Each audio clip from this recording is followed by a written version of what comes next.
Un implacable châtiment. Cette proposition n'était en réalité qu'une manière de gagner du temps pour grossir leur rang. Il était hors de question pour les dragons de s'incliner face aux hommes. Menée par Eldranor, une délégation constituée de membres du Conseil, sages comme dragons, parcourut le continent à la recherche d'alliés pour l'ultime affrontement.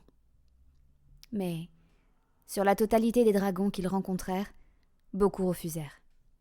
L'alliance entre les hommes et les dragons n'avait pas fait l'unanimité sur le continent. Et nombre d'entre eux ne souhaitaient pas prendre part à un tel conflit, quelles qu'en soient les conséquences et les dangers. Le Conseil avait permis un tel désastre. C'était à lui de remettre de l'ordre. Les rares dragons qui se joignirent au Conseil ne le faisaient pas pour Valantar, mais dans la crainte de ce que les cristaux pouvaient bien représenter. Lorsqu'ils revinrent à Nytéris, les séparatistes étaient déjà partis. Ils avaient emprunté le seul chemin qui les ferait sortir de Valantar, les pics des Ostriaras, en plein cœur du continent. Les dragons connaissaient très bien le terrain. Le chemin à travers ces pics était accidenté, sinueux et irrégulier. Le groupe serait lent, et leur défense quasi inexistante. Ils avaient donc une chance de limiter leurs pertes. L'attaque fut brève et rapide. Les dragons attendirent que le soleil soit au plus bas, et profitèrent de ces derniers rayons pour s'abattre sur les fugitifs. Récupérer les cristaux fut la tâche principale, mais aussi la plus difficile.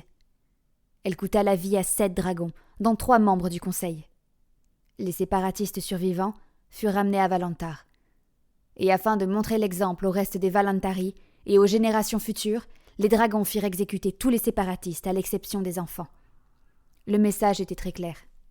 Nul ne s'en prenait à eux sans en payer les conséquences. Le Conseil réussit à ramener la paix au sein de Sestriolias. Les cristaux étaient dorénavant en la possession des dragons. Le calme et l'équilibre étaient aussi revenus. Le pacte des Tyris fut signé. Il stipulait noir sur blanc qu'aucun être, qu'il soit homme ou dragon, n'était supérieur à l'autre. Que toute expédition scientifique ne se ferait plus sans l'autorisation et la supervision du Conseil. Et pour terminer, que toute personne ou dragon n'acceptant pas cet accord devrait quitter Valantar. Il fut entendu que les cristaux ne pouvaient rester à Valantar. Ils devaient être mis en sûreté, loin de la convoitise des hommes. 13 dragons des contrées ouest prirent la responsabilité de cacher les cristaux, mais aussi d'emmener avec eux les enfants des séparatistes.